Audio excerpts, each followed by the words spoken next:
Уважаемые граждане России, дорогие друзья, Respeitáveis cidadãos da Rússia, caros amigos, o tema de meu discurso são os acontecimentos na Ucrânia e por que isso é tão importante para nós e para a Rússia.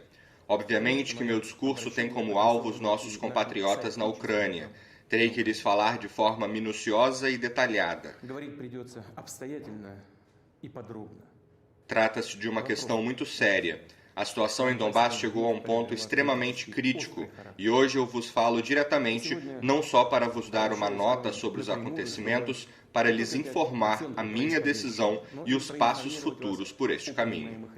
О возможных дальнейших шагах на этом направлении. Quero mais uma vez ressaltar que a Ucrânia, para nós, não é só um país vizinho. É uma parte de nossa história e espaço espiritual que não se pode subtrair. São nossos companheiros próximos, entre os quais não há somente colegas, amigos e ex-companheiros de serviço militar, mas parentes, pessoas com laços de sangue e de família conosco. Люди, связанные с нами кровными семейными узами. Há muito tempo, os habitantes das antigas terras russas do sudoeste se chamavam de russos e ortodoxos. Foi assim até o século XVII, quando parte de tais territórios se uniram ao Estado russo e também depois. С российским государством и после. Parece que, a princípio, sabemos disso tudo, de que o assunto é sobre fatos de conhecimento geral. Com isso, para o entendimento sobre aquilo que ocorre hoje e para a explicação dos motivos das ações da Rússia e os objetivos que nós estabelecemos, é necessário falar algumas palavras sobre a história das questões. Começarei pelo fato de que a Ucrânia contemporânea foi em sua totalidade formada pela Rússia, mais precisamente pela Rússia comunista.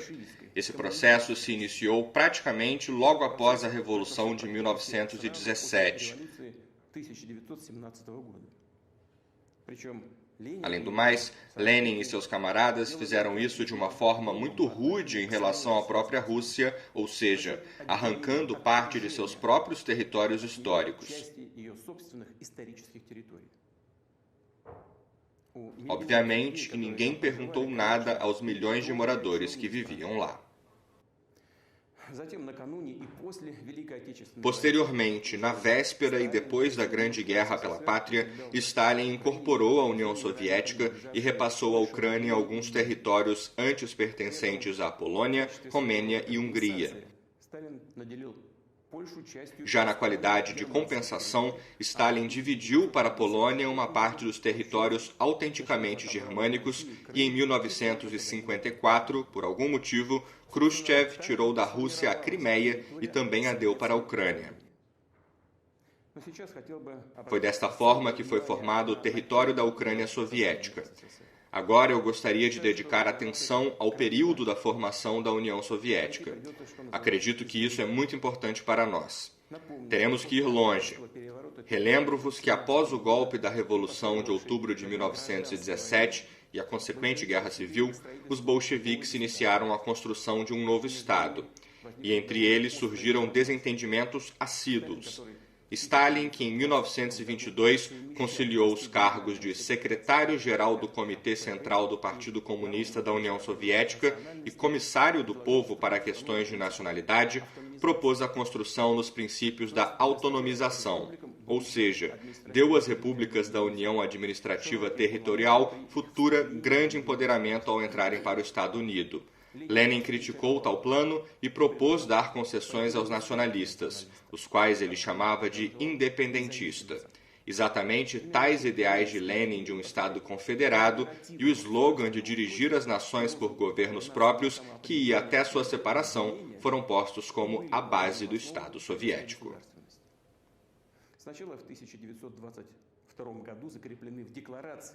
Inicialmente, em 1922, isto foi estabelecido na Declaração da Formação da União Soviética e depois da morte de Lenin e na Constituição da União Soviética de 1924. Só aqui surgem diversas questões. A primeira delas é a principal. Por que tiveram que satisfazer por arbitrariedade quaisquer e em ascensão sem limites as ambições nacionalistas nos arredores de um ex-império? dar a unidades administrativas reformuladas e frequentemente feitas de forma aleatória uniões republicanas, territórios enormes que frequentemente não tinham com tais uniões nenhuma ligação. Repito, repassar junto com os habitantes da Rússia histórica. Além disso, de fato, deram a tais unidades administrativas o status e a forma de formações de Estado-nação.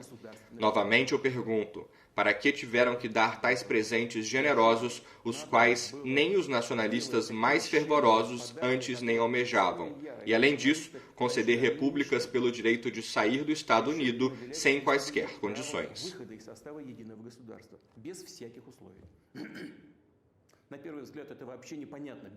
À primeira vista, isso é uma loucura, mas só à primeira vista, porque há uma explicação. Depois da Revolução, a principal tarefa dos bolcheviques era se manter no poder a qualquer custo. Por isso que eles seguiram tudo, as condições humilhantes da paz de Brest, quando a Alemanha Imperial e seus aliados estavam em uma situação militar e econômica difícil, e o resultado da Primeira Guerra Mundial foi inevitável,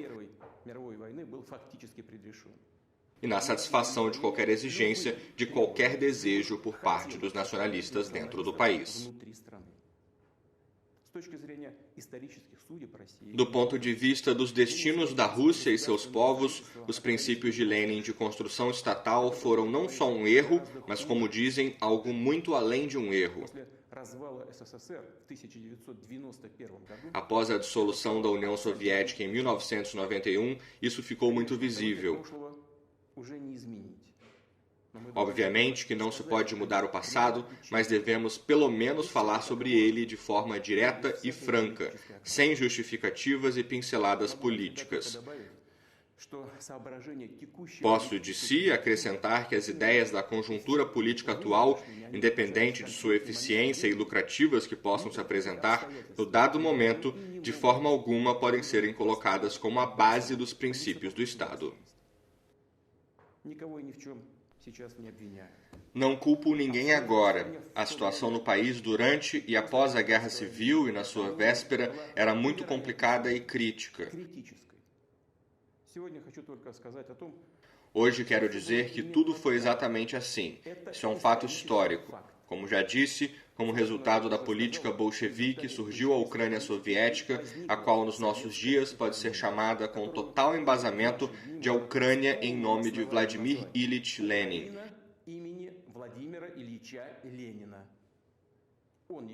Ele foi seu autor e arquiteto. Isso é confirmado por inteiro por documentos arquivados, incluindo as duras diretivas de Lenin sobre Donbass, as quais empurraram para dentro da Ucrânia. Agora, os gratos descendentes derrubaram na Ucrânia os monumentos de Lenin. Eles chamam isso de descomunização.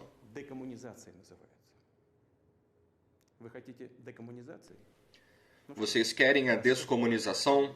Bom, isso nos agrada, mas não se pode percorrer só metade do caminho. Estamos prontos para mostrar para vocês o que significa para a Ucrânia a verdadeira descomunização. Voltando à história da questão, repito, em 1922, no espaço do ex-Império Russo, foi criada a União Soviética. Mas a própria vida logo mostrou que é simplesmente impossível manter tal grande e complicado território, governá-lo sem preposições sólidas nos princípios confederativos. Eles foram arrancados da realidade e da tradição histórica. Assim, tanto o terror vermelho como a rápida passagem para a ditadura de Stalin, o senhorio da ideologia comunista e o monopólio do Partido Comunista do poder, a nacionalização e o sistema planificado da agricultura popular, tudo isso na prática transformou em uma simples declaração e formalidade os princípios não funcionais da estrutura estatal. Nenhum direito soberano foi dado às repúblicas da União, eles simplesmente não existiram. Na prática, foi criado um Estado rigidamente centralizado, absolutamente unitário em seu caráter. Stalin, de fato, realizou de forma total, na prática, suas ideias de Estado e não as de Lenin, mas mudanças correspondentes nos documentos de formação dos sistemas e na Constituição ele não introduziu. Os princípios de Lenin proclamados na construção da União Soviética, ele formalmente não reviu.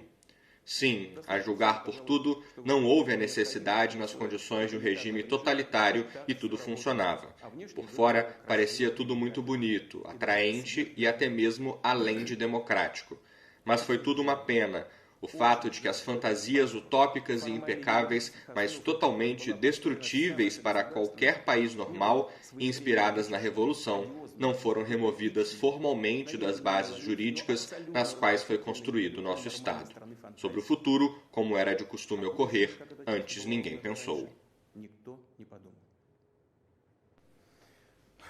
Os líderes do Partido Comunista parecem que estavam seguros de que eles conseguiram criar um sistema de governo resistente e que, à custa de sua política, conseguiram finalmente resolver a questão nacional.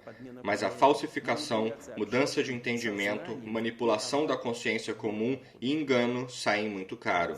O veneno das ambições nacionais não sumiu, mas desde o início, a bomba implantada que implodia a imunidade estatal contra a praga do nacionalismo só esperava sua hora. Tal bomba, repito, foi o direito de sair da União Soviética. Na metade dos anos 80, tendo como fundo os problemas socioeconômicos da óbvia crise da economia planificada, a questão nacional se acentuou ainda mais, cujo sentido não foram a espera e as aspirações não realizadas dos povos da União Soviética, mas, antes de tudo, os apetites crescentes das elites sociais.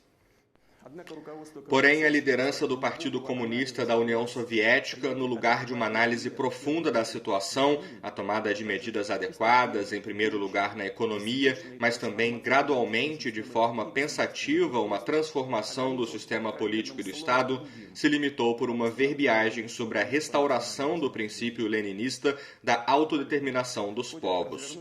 Além disto, no contexto da luta pelo poder dentro do próprio Partido Comunista, cada um dos lados conflitantes, com o intuito de alargar a base de apoio, começou a loucamente estimular os ânimos nacionalistas, brincar com eles, prometendo aos seus apoiadores potenciais tudo o que eles queriam. No fundo da tagarelice superficial e populista sobre a democracia e um futuro brilhante, construído seja na economia de mercado ou planificada, mas nas condições do real empobrecimento das pessoas e a total escassez de produtos, ninguém das autoridades não pensou sobre as consequências trágicas e inevitáveis para o país. Depois simplesmente seguiram o antigo caminho do início da criação da União Soviética de satisfação das ambições das elites nacionalistas cultivadas nas próprias fileiras partidárias, esquecendo assim que nas mãos do Partido Comunista não há mais, graças a Deus, tais instrumentos de manutenção do poder e do próprio país, como o terror estatal e a ditadura do estilo stalinista. E até o infame papel de dirigente do partido, assim como uma neblina na manhã, some sem rastro bem visível aos seus olhos. Assim, em setembro de 1989, no plenário do Comitê Central do Partido Comunista da União Soviética, foi aprovado um documento fatal, a chamada Política Nacional do Partido em Condições Modernas, a plataforma do Partido Comunista. Ela tinha tal conteúdo, vou citar: as repúblicas da União pertencem todos os direitos que respondem seus status de Estados socialistas soberanos. E mais um ponto: os órgãos estatais acima citados das repúblicas da União podem protestar e cessar a ação do estabelecimento do Estado Unido em seu território. Para finalizar, cada república da União possui sua própria cidadania, a qual é aplicada em todos os seus habitantes. Será que não era óbvio que tais formulações e decisões levariam? Agora não é a hora ou lugar de fazer perguntas sobre o direito estatal ou constitucional, contextualizar o entendimento de cidadania. Mas, de qualquer forma, surge a questão: para que, naquelas condições complicadas, precisou de tal forma agitar ainda mais o país? O fato permanece como fato. 2 anos antes do fim da União Soviética, seu destino já havia sido estabelecido. Hoje é que os radicais e nacionalistas, mais do que tudo na Ucrânia, se dão o mérito da conquista da independência. Como nós vemos, isso não foi bem assim. A dissolução de nosso país unido foi causada pelos erros históricos e estratégicos dos líderes bolcheviques. da liderança do Partido Comunista, erros permitidos em tempos diferentes na construção estatal e na política nacional e econômica. A dissolução da histórica Rússia sob o nome de União Soviética está na consciência deles. Apesar de todas essas injustiças, engano e verdadeiro roubo da Rússia, exatamente o nosso povo reconheceu a nova realidade geopolítica que se formou após o fim da União Soviética e reconheceu os novos estados independentes. E não somente reconheceu, a própria Rússia, em um estado difícil, ajudou os parceiros da comunidade dos estados independentes, inclusive os colegas ucranianos, os quais, desde o momento da proclamação de sua independência, começaram a fazer pedidos de ajuda material. E nosso país lhe prestou tamanha ajuda com respeito à dignidade e soberania da Ucrânia. De acordo com nossas análises sobre os preços de nossos produtores de energia, o volume total de empréstimos, preferências econômicas e comerciais que a Rússia concedeu à Ucrânia deu um lucro geral à economia ucraniana entre 1991 e 2013 de 250 bilhões de dólares. E isso não é tudo. No final de 1991, a dívida da União Soviética com países estrangeiros e fundos internacionais era de 100 bilhões de dólares. E de início, presumia-se que tal dívida seria repartida por todas as ex-repúblicas da União Soviética de forma solidária e proporcional ao potencial econômico delas. Contudo, a Rússia assumiu todo o pagamento da dívida soviética e o quitou por inteiro, terminando tal processo em 2017.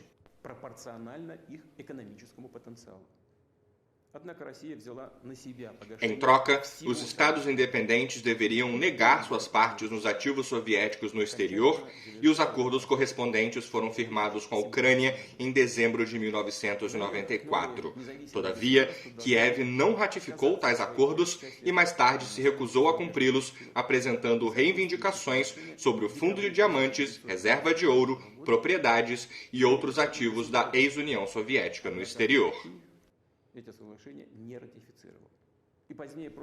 Apesar dos problemas conhecidos, a Rússia sempre cooperou com a Ucrânia de forma aberta, sincera e, repito, com respeito aos seus interesses, e nossas ligações se desenvolveram nas mais diferentes áreas. Assim, em 2011, o comércio bilateral passou dos 50 bilhões de dólares. Quero ressaltar que o volume do comércio da Ucrânia com todos os países da União Europeia em 2019, ou seja, antes da pandemia, era menor que tal montante. Assim, ficou visível que as autoridades ucranianas preferiram agir de tal forma para ter todas as vantagens e direitos nas relações com a Rússia, mas não ter nenhuma obrigação. No lugar de parceria, começaram a se pendurar no nosso pescoço, o que por parte dos políticos de Kiev se tornou uma prática de caráter sem nenhuma cerimônia. Basta lembrar a constante chantagem na esfera do trânsito energético e o roubo banal de gás. Acrescento que Kiev tentou utilizar o diálogo com a Rússia como pretexto para negociações com o Ocidente. A Ucrânia chantageou o Ocidente, ameaçando se aproximar de Moscou, trazendo preferências para si, pois, caso contrário, aumentará a influência russa na Ucrânia. Fora isso, as autoridades ucranianas, desde o início, quero ressaltar, desde os primeiros passos, começaram a construir seu Estado na negação de tudo aquilo que nos une, visando apagar a consciência, a memória histórica de milhões de pessoas, de gerações inteiras que vivem na Ucrânia. Não é de se surpreender que a sociedade ucraniana se deparou com um aumento do nacionalismo extremado que ganhou a forma de russofobia e neonazismo. A partir daí que veio a participação de nacionalistas ucranianos e neonazistas nos grupos terroristas no norte do Cáucaso, que cada vez mais faziam reivindicações territoriais à Rússia. Também tiveram seu papel forças externas, as quais, com a ajuda de uma rede de ONGs e serviços de inteligência, cultivaram na Ucrânia sua clientela e a levaram seus representantes ao poder. É importante entender que a Ucrânia nunca teve uma tradição firme de seu Estado genuíno. Começando em 1991, iniciou-se o caminho da cópia mecânica de modelos alheios, separados da história e da realidade ucraniana. Os institutos estatais políticos se voltavam para o desejo dos clãs rapidamente formados e com seus interesses intrínsecos, não tendo nada em comum com os interesses do povo da Ucrânia. Todo o sentido da chamada escolha pró-ocidental e civilizada do poder oligárquico da Ucrânia não se resume na criação de condições para o bem-estar da população, mas sim é servil e atende aos adversários geopolíticos da Rússia, assim como manter bilhões de dólares roubados dos ucranianos e escondidos pelos oligarcas em contas em bancos ocidentais. Alguns grupos financeiros industriais tomados por eles para a manutenção do partido e da política inicialmente se apoiavam nos nacionalistas e radicais. Outros, na Lábia, eram a favor de boas relações com a Rússia, da multiplicidade cultural e linguística, e alcançaram o poder com a ajuda dos votos dos cidadãos, que de forma sincera apoiaram tais aspirações, inclusive milhões de moradores do Sudeste. Mas ao receber os cargos, eles traíram seus eleitores, rejeitando suas promessas pré-eleitorais e conduziram sua real política sob a diretiva dos radicais, perseguindo seus aliados de ontem, ou seja, aquelas organizações sociais que apoiaram o bilinguismo e a cooperação com a Rússia. Se aproveitaram do fato de as pessoas que os apoiaram serem, por regra geral, seguidoras das leis de visão moderada, acostumadas a confiar nas autoridades. Eles, distintamente dos radicais, não seriam agressivos e recorrer a ações legais. Os radicais perderam totalmente a vergonha e suas pretensões cresciam a cada ano. Para eles não era difícil cada vez impor sua vontade ao fraco poder público, o qual foi tomado pelo vírus do nacionalismo e corrupção. Tal poder habilmente trocou os reais interesses econômicos e sociais do povo, a real soberania da Ucrânia, por diferentes tipos de especulações no campo nacional e a parafernália etnográfica externa. Um Estado firme não se formou na Ucrânia, mas os procedimentos eleitorais e políticos só servem para cobrir a reformulação do poder e propriedade entre os clãs oligárquicos. A corrupção, que sem dúvidas é um desafio e problema para muitos países, inclusive na Rússia, na Ucrânia ganhou um caráter especial. Ela literalmente absorveu o Estado ucraniano, todo o sistema e todos os ramos do poder. Os radicais se aproveitaram da insatisfação justa da população, realizaram um protesto e em 2014 tornaram o Maidan em um golpe de Estado, tendo cooperação direta com os serviços de inteligência estrangeiros. Segundo dados obtidos, a ajuda material do chamado acampamento de protesto na Praça da Independência em Kiev, por parte da Embaixada dos Estados Unidos, foi de $1 milhão por dia. Enormes quantias de dinheiro adicionais eram abertamente depositadas nas contas bancárias dos líderes da oposição. E estou falando de dezenas de milhões de dólares. E quanto receberam as pessoas que realmente sofreram, as famílias daqueles que morreram nos embates provocados nas ruas e praças de Kiev e em outras cidades, é melhor nem perguntar. Os radicais que tomaram o poder organizaram uma perseguição, um verdadeiro terror contra aqueles que se manifestaram contra as medidas inconstitucionais. Zombaram de políticos, jornalistas, líderes sociais e os humilharam publicamente.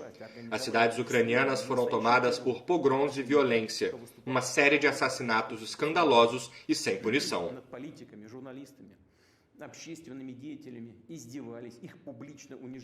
É impossível não se lembrar sem comoção a terrível tragédia em Odessa, quando participantes de uma manifestação pacífica foram selvagemente mortos, queimados ainda com vida na central sindical.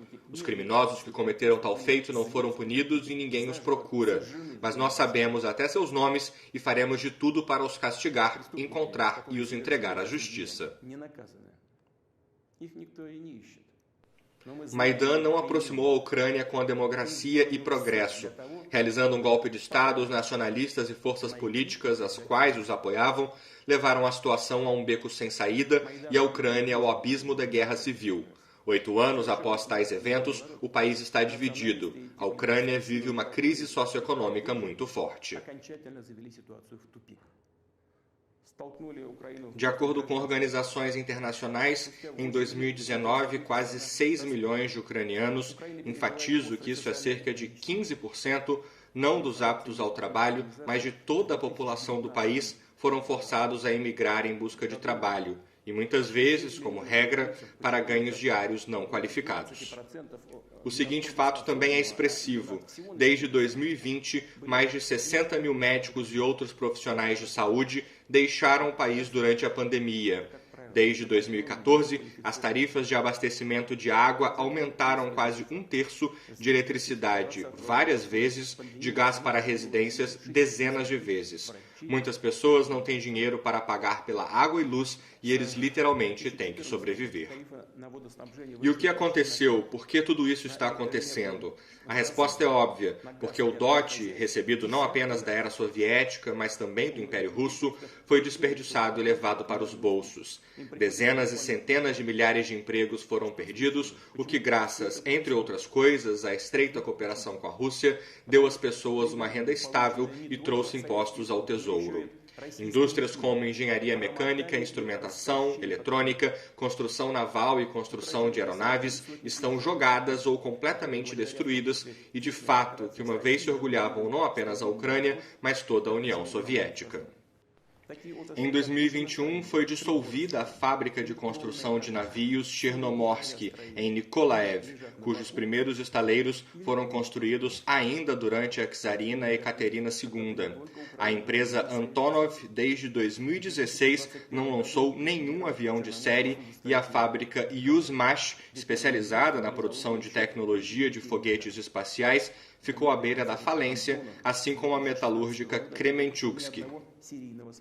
E por aí vai a lista. Quanto ao sistema de transporte de gás que foi criado por toda a União Soviética, está tão degradado que sua operação está associada a grandes riscos e custos ambientais. E a esse respeito surge a pergunta: é a pobreza, a desesperança, a perda do potencial industrial e tecnológico, essa é a escolha civilizacional pró-ocidental que vem enganando e enganando milhões de pessoas por muitos anos, prometendo-lhes o paraíso? Na verdade, tudo se resumiu ao fato de que o colapso da economia ucraniana é acompanhado pelo roubo total dos cidadãos do país e a própria Ucrânia foi simplesmente conduzida sob controle externo.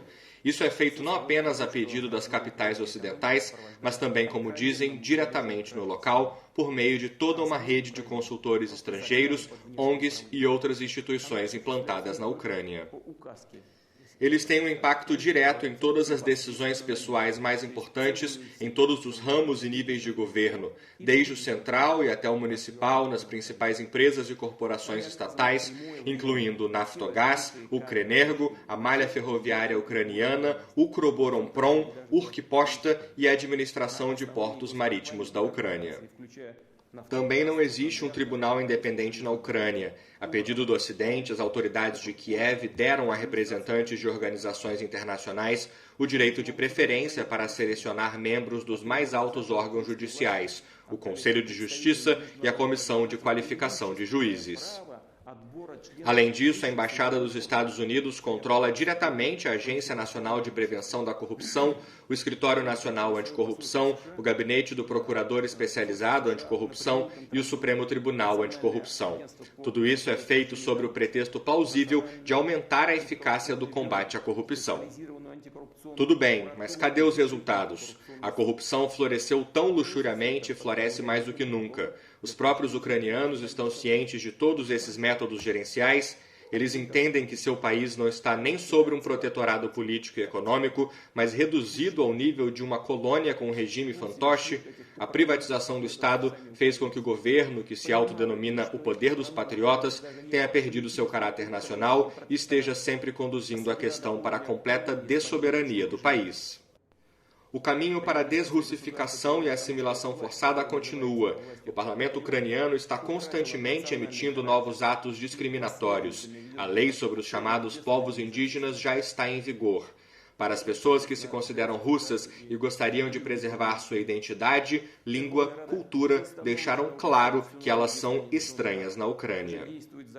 De acordo com as leis sobre educação e sobre o funcionamento da língua ucraniana como língua estatal, o idioma russo é removido das escolas, de todas as esferas públicas, até das lojas comuns. A lei sobre a chamada lustração, a limpeza do poder, tornou possível lidar com funcionários públicos indesejáveis. Proliferam os atos que dão aos órgãos de aplicação da lei ucranianos motivos para a dura repressão da liberdade de expressão, a dissidência e a perseguição da oposição. O mundo conhece a triste prática de sanções unilaterais ilegítimas contra outros estados, pessoas físicas e jurídicas estrangeiras. Na Ucrânia, eles superaram seus curadores ocidentais e inventaram uma ferramenta como sanções contra seus próprios cidadãos, empresas, canais de TV, outras mídias e até deputados do parlamento.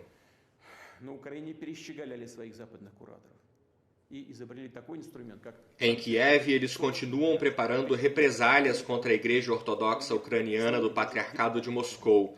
E isso não é uma avaliação emocional, isso é evidenciado por decisões e documentos específicos. As autoridades ucranianas transformaram cinicamente a tragédia da cisma da Igreja em um instrumento de política estatal. A atual liderança do país não responde aos pedidos dos cidadãos da Ucrânia para revogar as leis que infringem os direitos dos crentes. Além disso, a Rada registrou novos projetos de lei dirigidos contra o clero e milhões de paroquianos da Igreja Ortodoxa Ucraniana do Patriarcado de Moscou. Separadamente, falarei sobre a Crimeia. Os habitantes da península fizeram sua livre escolha, estar junto com a Rússia. As autoridades de Kiev não têm nada a opor a esta vontade clara do povo, por isso apostam em ações agressivas, na ativação de células extremistas, incluindo organizações islâmicas radicais, na infiltração de grupos de sabotagem para cometer ataques terroristas a infraestruturas críticas, sequestrar cidadãos russos. Temos evidências diretas de que essas ações agressivas são realizadas com o apoio de serviços de inteligência estrangeiros.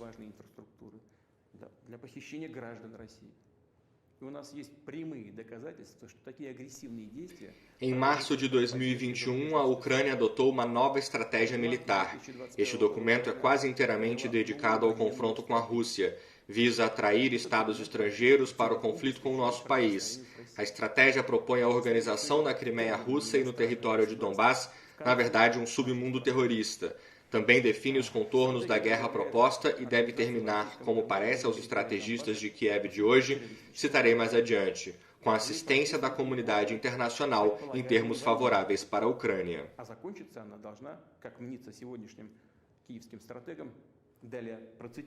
E também, como dizem hoje em Kiev, também cito aqui, ouçam com atenção, por favor, com apoio militar da comunidade mundial no confronto geopolítico com a Federação da Rússia. Na verdade, isso nada mais é do que preparação para hostilidades contra nosso país, contra a Rússia.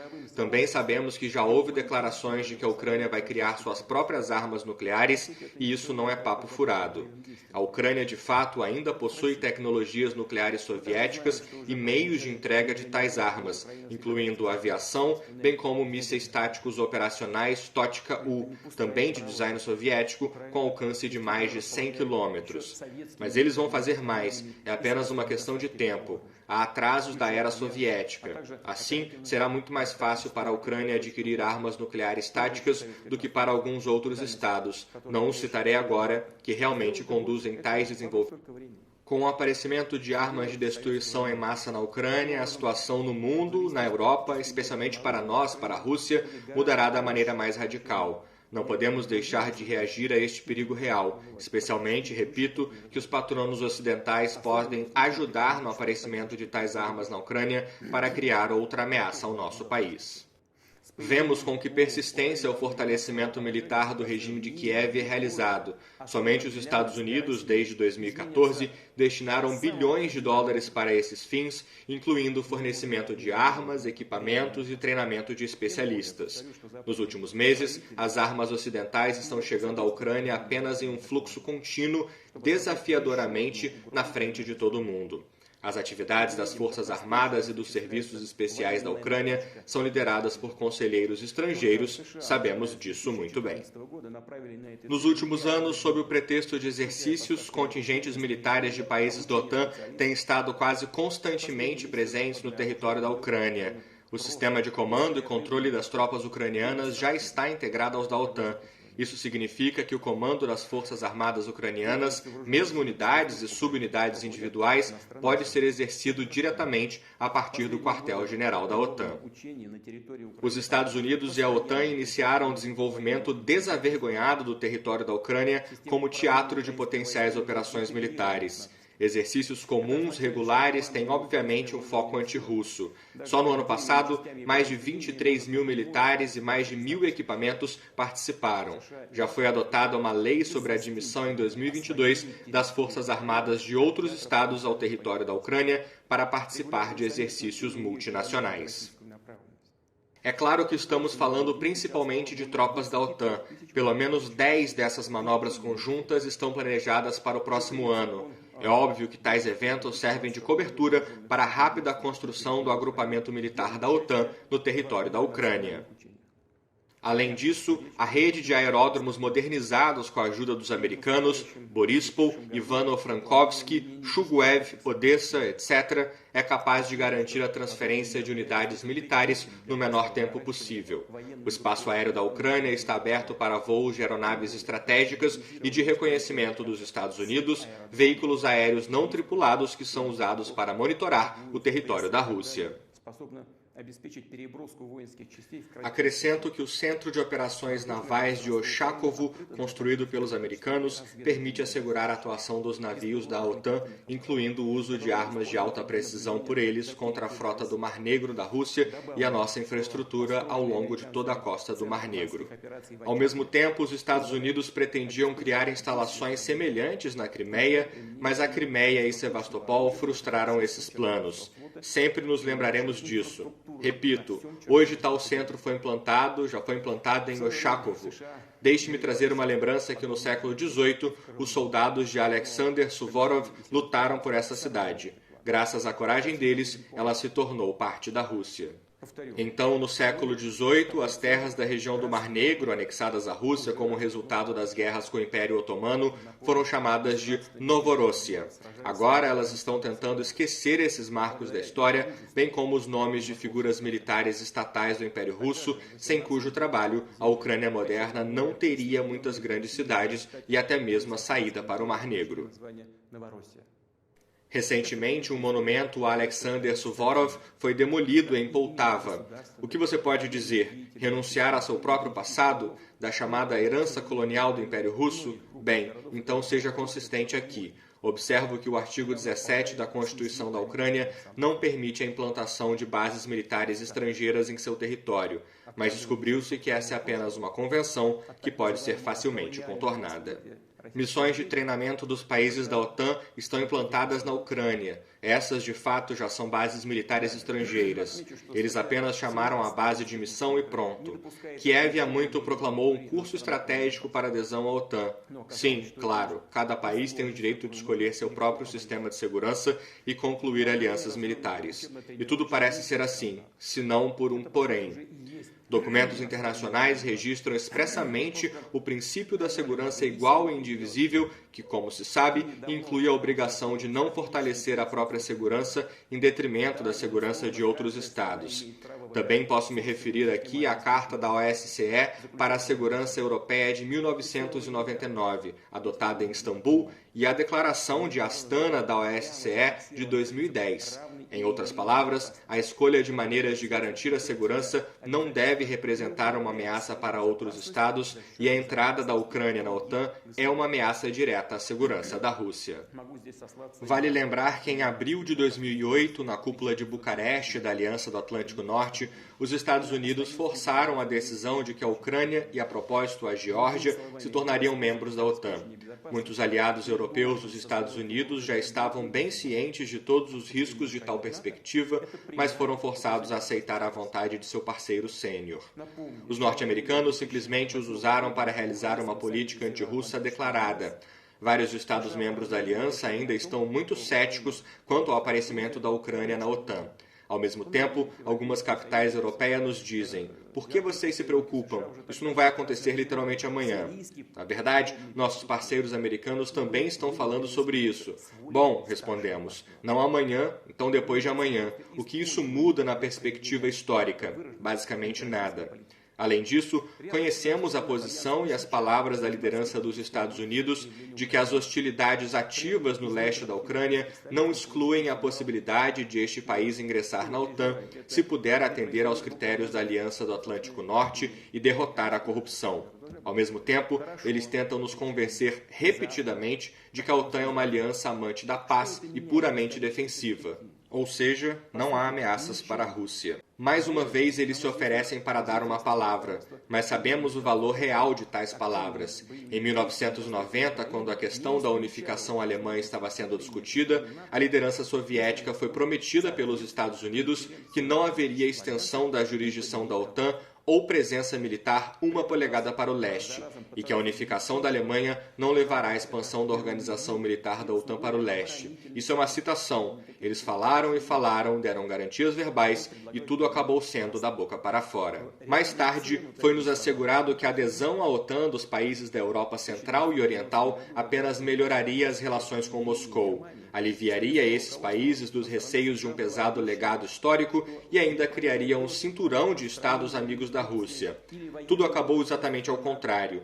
As autoridades de alguns países do leste europeu, utilizando a russofobia, trouxeram seus complexos e estereótipos sobre a ameaça russa à aliança e insistiram em construir potenciais de defesa coletiva que deveriam ser mobilizados principalmente contra a Rússia. Além disso, isso aconteceu nos anos 1990 e início dos anos 2000, quando, graças à abertura e à nossa boa vontade, as relações entre a Rússia e o Ocidente estavam em alto nível. A Rússia cumpriu todas as suas obrigações, inclusive retirou suas tropas da Alemanha, dos países da Europa Central e do leste europeu e também deu grande contribuição na superação da herança da Guerra Fria. Nós oferecemos diferentes tipos de cooperação, inclusive no formato do Conselho Rússia, OTAN e OSCE. Direi ainda o que nunca falei publicamente. Em 2000, durante a visita a Moscou, o presidente dos Estados Unidos, Bill Clinton, que estava saindo do cargo, eu perguntei a ele: o que os Estados Unidos acham de aceitar a Rússia na OTAN? Não direi todos os detalhes dessa conversa, mas a reação à minha pergunta por fora parecia muito contida, mas como os norte-americanos realmente achavam dessa possibilidade, é visível nos passos práticos em relação ao nosso país. Isso é, o apoio aberto aos terroristas no norte do Cáucaso, uma relação desdenhosa às nossas exigências e preocupações na esfera da segurança e expansão da OTAN, a saída do Tratado de Mísseis Antibalísticos e assim por diante. Gostaria de perguntar, para quê? Para que tudo isso e com que finalidade? Tudo bem que não querem nos ver como aliado ou amigo, mas para que nos fazer um inimigo? A resposta é só uma. A questão não é nossa gestão política ou em outra questão, mas sim o fato de lhes incomodar um país tão grande e independente como a Rússia. Esta é a resposta para todas as perguntas. Essa é a fonte da tradicional política dos Estados Unidos em relação à Rússia. É daí que vem toda a relação às nossas preposições no campo de segurança. Hoje basta olhar para o mapa para ver como os países ocidentais mantiveram sua palavra de não expandir a OTAN para o leste. Simplesmente nos enganaram. Recebemos uma atrás da outra, ou seja, 5 ondas de expansão da OTAN. Em 1999, a aliança recebeu a Polônia, República Tcheca e Hungria. Em 2004, a Bulgária, Estônia, Lituânia, Letônia, Romênia, Eslováquia e Eslovênia. Em 2009, a Albânia e a Croácia. Em 2017, Montenegro e em 2020, a Macedônia do Norte. Como resultado, a aliança e sua infraestrutura militar foram para as fronteiras da Rússia. Isso se tornou uma das principais razões da crise da segurança no espaço europeu. A forma mais negativa refletiu em todo o sistema das relações internacionais e levou ao desgaste do entendimento mútuo. A situação continua a degradar-se, inclusive na esfera estratégica. Na Romênia e na Polônia, no âmbito do projeto dos Estados Unidos de criação de um sistema antimíssil global, são estabelecidos distritos para o sistema antimíssil. Sabe-se que tais aparelhos podem ser usados para o lançamento de mísseis Tomahawk. Além disso, nos Estados Unidos está em progresso o desenvolvimento do Míssil Universal Standard 6, o qual, lidando com defesa antiaérea e antimíssil, pode destruir alvos na terra como no mar. Ou seja, o sistema de defesa antimíssil dos Estados Unidos se alarga e surgem novas possibilidades de ataque. A informação que nós possuímos nos dá razão para acreditar que a entrada da Ucrânia na OTAN e a instalação nela de equipamentos da aliança é uma questão previamente decidida, uma questão de tempo. Nós entendemos muito bem que, em tal cenário, o nível de ameaças militares contra a Rússia crescerá por diversas vezes. Presto especial atenção ao fato de que cresce o perigo de um ataque repentino contra nosso país. Nos documentos de planejamento estratégico norte-americanos está inserida a possibilidade do chamado ataque preventivo contra os sistemas de mísseis do inimigo. E nós sabemos quem é o principal inimigo dos Estados Unidos e da OTAN: é a Rússia. Nos documentos da OTAN, nosso país é chamado oficialmente de a principal ameaça à segurança euroatlântica. E na qualidade de uma cabeça de ponte para tal ataque, servirá a Ucrânia. Se nossos antepassados tivessem ouvido isso, eles não acreditariam. E nem nós queremos acreditar nisso hoje, mas é assim. Gostaria que entendessem isso na Rússia e na Ucrânia. Muitos aeródromos ucranianos estão localizados próximos de nossas fronteiras. Uma vez lá, a aviação tática da OTAN, incluindo aeronaves com armas de grande precisão, pode destruir nosso território em sua profundeza até os limites em Volgogrado, Kazan, Samara e Astrakhan. A implantação no território da Ucrânia de sistemas de inteligência eletrônica permitirá à OTAN firmemente controlar o espaço aéreo da Rússia até os Urais. Finalmente, depois que os Estados Unidos romperam o Tratado de Forças Nucleares de Alcance Intermediário, o Pentágono já está desenvolvendo abertamente toda uma gama de armas de ataque terrestre, incluindo mísseis balísticos capazes de atingir alvos a uma distância de até 5.500 quilômetros. Se esses sistemas forem implantados na Ucrânia, eles poderão atingir objetos em todo o território europeu da Rússia, bem como além dos Urais. O tempo de voo para Moscou para mísseis de cruzeiro Tomahawk será inferior a 35 minutos. Para mísseis balísticos da área de Kharkov, de 7 a 8 minutos. E para armas de ataque hipersônicas, de 4 a 5 minutos. Isso é chamado diretamente faca na garganta. E eles, sem dúvida, esperam implementar esses planos da mesma maneira que fizeram repetidamente nos últimos anos, expandindo a OTAN para o leste, empurrando infraestrutura e equipamentos militares para as fronteiras russas, ignorando completamente nossas preocupações, protestos e advertências. Desculpe, eles apenas cuspiram neles e fizeram o que quiseram, o que acharam melhor. E claro, eles também pretendem continuar a se comportar de acordo com o conhecido ditado: o cachorro late, mas a caravana segue em frente. Direi imediatamente que não concordamos com isso e nunca concordaremos. Ao mesmo tempo, a Rússia sempre defendeu e defende que os problemas mais difíceis sejam resolvidos por métodos políticos e diplomáticos à mesa das negociações. Estamos bem cientes de nossa colossal responsabilidade pela estabilidade regional e global. Em 2008, a Rússia apresentou uma iniciativa para concluir um tratado de segurança europeia. Seu significado era que nenhum único Estado e nenhuma única organização internacional no Euroatlântico poderia fortalecer sua segurança à custa da segurança de outros. No entanto, nossa proposta foi rejeitada do nada. É impossível, dizem eles, permitir que a Rússia limite as atividades da OTAN.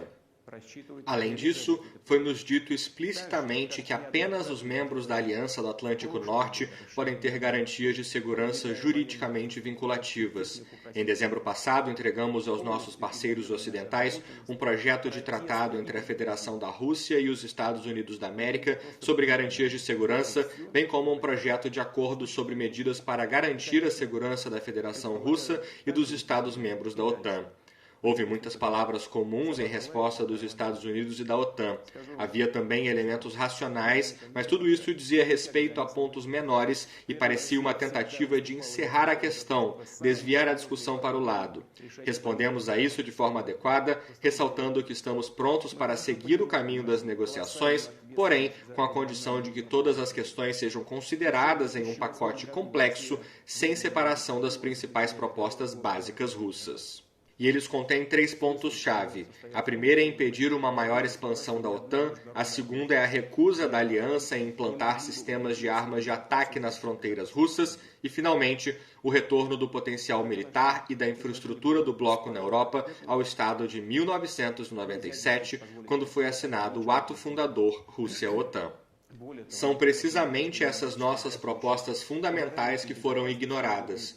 Os parceiros ocidentais, repito, mais uma vez expressaram as fórmulas apreendidas de que cada Estado tem o direito de escolher livremente as formas de garantir sua segurança e entrar em quaisquer alianças e alianças militares. Ou seja, nada mudou na sua posição. Ouvem-se as mesmas referências à notória política de portas abertas da OTAN. Além disso, eles estão novamente tentando nos chantagear, estão novamente ameaçando com sanções, que, aliás, eles ainda vão introduzir à medida que a soberania da Rússia se fortalece e o poder de nossas forças armadas cresce. E um pretexto para outro ataque de sanções sempre será encontrado ou simplesmente inventado, independentemente da situação na Ucrânia.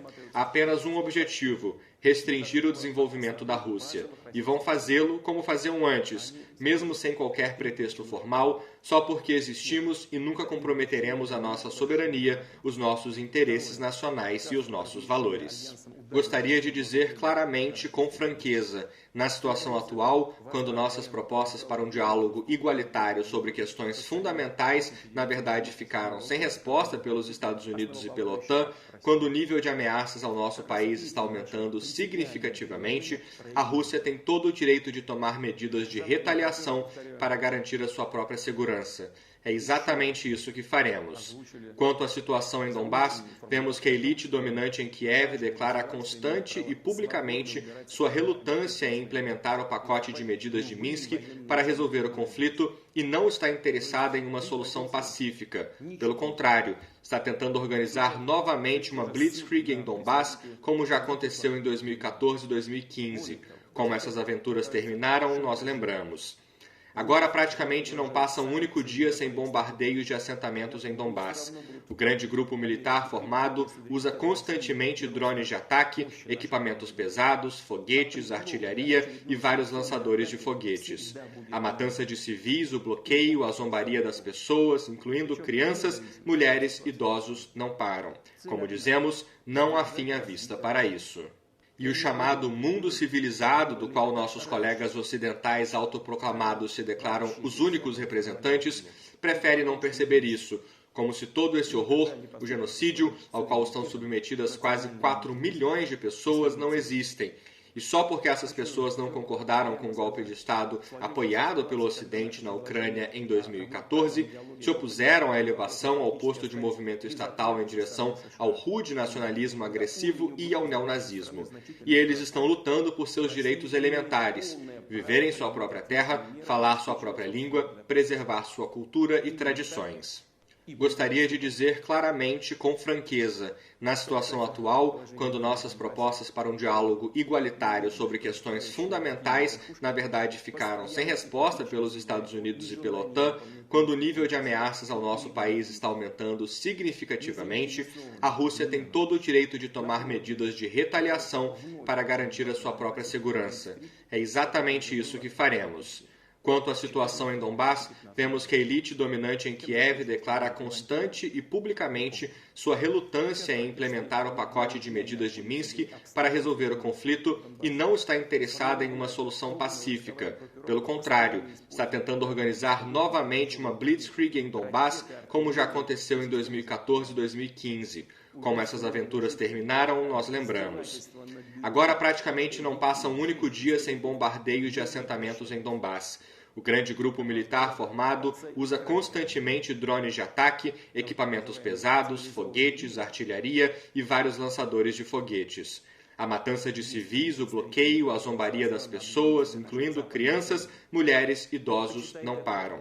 Como dizemos, não há fim à vista para isso. E o chamado mundo civilizado, do qual nossos colegas ocidentais autoproclamados se declaram os únicos representantes, prefere não perceber isso, como se todo esse horror, o genocídio, ao qual estão submetidas quase 4 milhões de pessoas, não existem.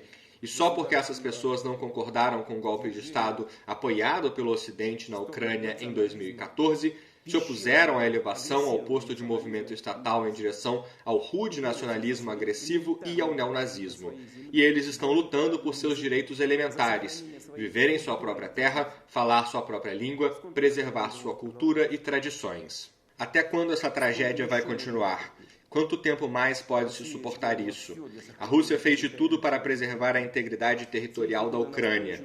Todos esses anos lutou persistente e pacientemente pela implementação da Resolução 2202 do Conselho de Segurança da ONU de 17 de fevereiro de 2015, que consolidou o pacote de medidas Minsk de 12 de fevereiro de 2015 para resolver a situação em Donbass. Tudo é em vão.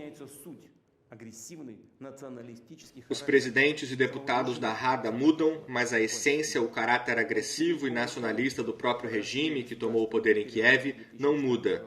É total e completamente um produto do golpe de Estado de 2014 e aqueles que então embarcaram no caminho da violência, derramamento de sangue, ilegalidade, não reconheceram e não reconhecem nenhuma outra solução para a questão de Donbass, exceto a militar.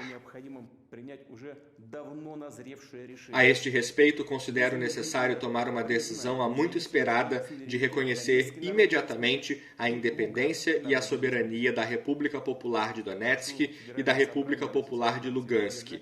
Peço à Assembleia Federal da Federação da Rússia que apoie essa decisão e depois ratifique o Tratado de Amizade e Assistência Mútua com ambas as repúblicas.